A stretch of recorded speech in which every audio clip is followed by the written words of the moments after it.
को आवाज दूंगी जो तुमको हंसाएंगे और साथ में कुछ सबक भी देंगे। उस ड्रामे का नाम है बीवी का गुलाम, यानी हमारी जुबान में जोरू का गुलाम। मैं इस शेर के साथ आवाज दूंगी।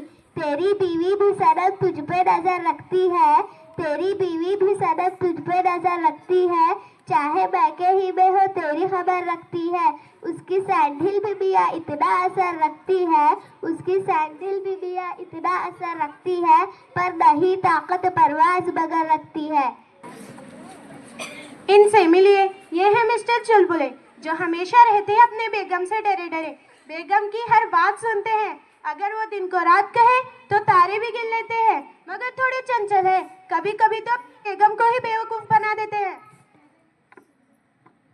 बेगम, वो मैं कह रहा था कि तुम कितनी स्टूपिड हो। स्टूपिड? स्टूपिड?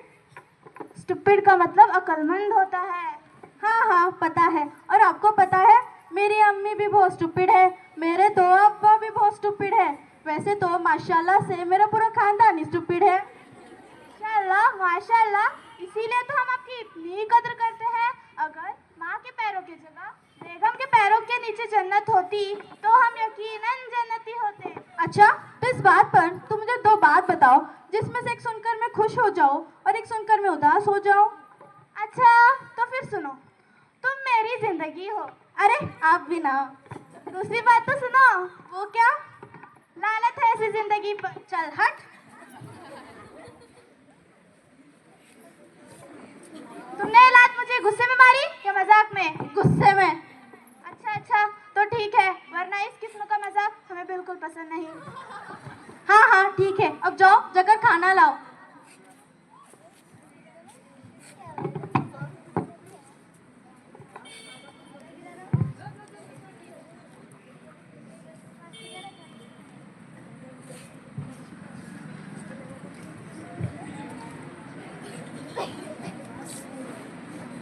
अरे क्या हुआ? कहाँ मर गए? या मुझे भी भूख से मार दोगे?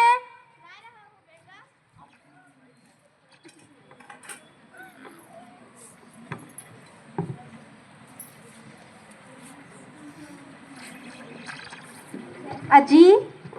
हाँ बोलो। मेरे लिए एक शेर सुना दो ना। जरूर जरूर। कभी रोटी के टुकड़ों में, कभी सालन के प्यालों में, कभी सालन के प्यालों में तेरी जुल्फ का दीदा होता है बेगम, हर एक निवालों में। क्या ऐसा लगा मेरा मजाक? क्या हुआ बेटा?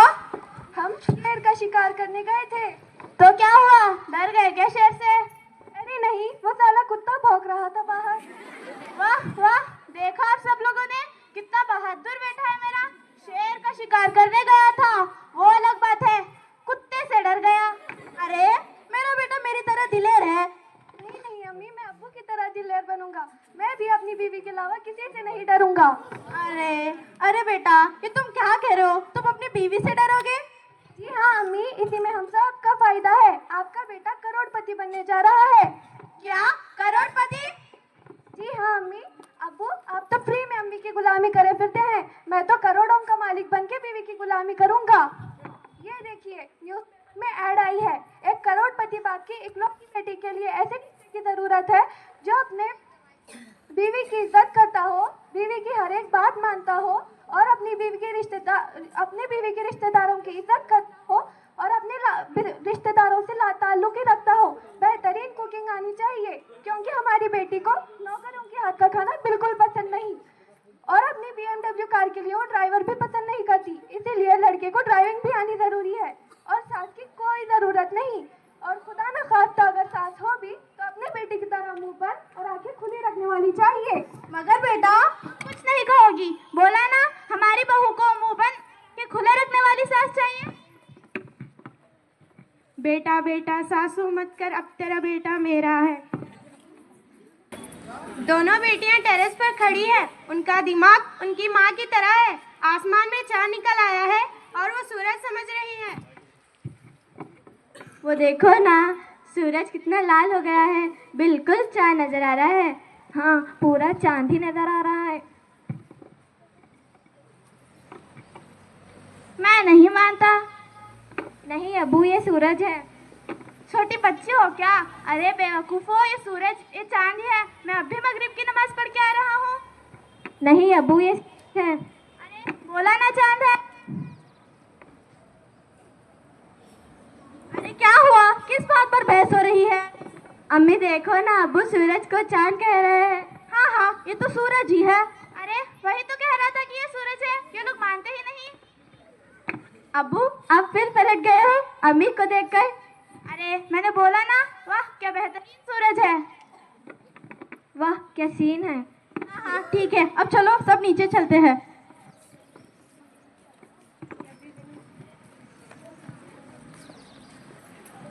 क्या बीवी मिली यारो, दीवाना बना डाली, घर बार लुटा डाली। क्या बीवी मिली यारो, दीवाना बना डाली। सुनते हो? कहाँ रह गए? आप ही बर्तन कब धोएंगे?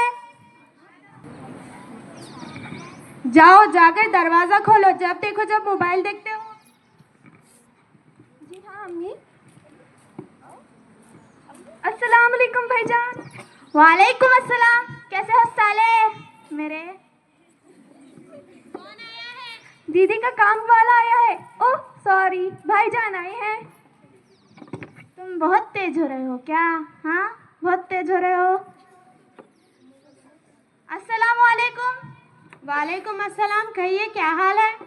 अरे अपनी मुसीबत मेरे से रख के कहते हो क्या हाल है? डिफेक्टिव पीस है, वापस ले लो। अरे ऐसे कैसे वापस ले ले? दिया हुआ माल वापस लिया जाता है क्या? बात तो सही है। खैर वो सब छोड़िए, आपके लिए कद्दू शरीफ, बैगन शरीफ या आलू शरीफ पकाऊं? अरे इतनी मुकद्दस सब्जियां मुझ जैसे गुनहगार को ज़ैब नहीं देती। एक काम कीजिए, मेरे लिए बेगारत सा मुर्गा पका दीजिए। वाह, एक मुर्गा दूसरे मुर्गे को खाने की बात कर रहा है। खैर दामाद जी, अगर ये आपका अगला जन्म होता तो आप क्या बनना पसंद करते? जी छिपकली। वो क्यों? क्योंकि आपकी बेटी को सबसे ज्यादा छिपकली से डर लगता है। अच्छा दामाद जी, आपने बताया नहीं कि आप दारू भी पीते हो।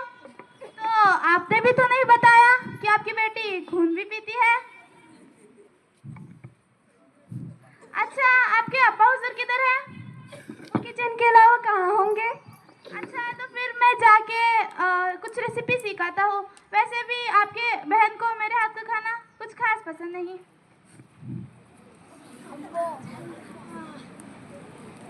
अरे आप मुझे बिना बताए चला गए। घर में इतना सारा काम है, कौन करेगा? घर में इतना सारा काम है, कौन करेगा?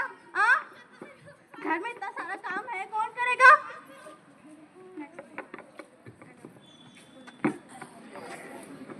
ये तो था सिर्फ हमारा कॉमेडी ड्रामा, जो सिर्फ एंटरटेनमेंट के लिए था। असल जिंदगी में जिसका कोई वास्ता नहीं। असल जिंदगी में तो हमें कुरान में हदीस को फॉलो करना है। अल्लाह ताला ने मर्दों को औरतों का हुक्मरान बनाया है, इसीलिए हर घर में मर्दों का हुक्मरान होना चाहिए। क्योंकि जिस घर में औरतों की हुक्मरानी होती है, वहाँ पर मर्दों को इज्जत की नज़र से नहीं देखा जाता है। इससे फरमानी इलाही की भी नाफरमानी होती है। इसीलिए हमें इन सब चीज़ों से बचना चाहिए।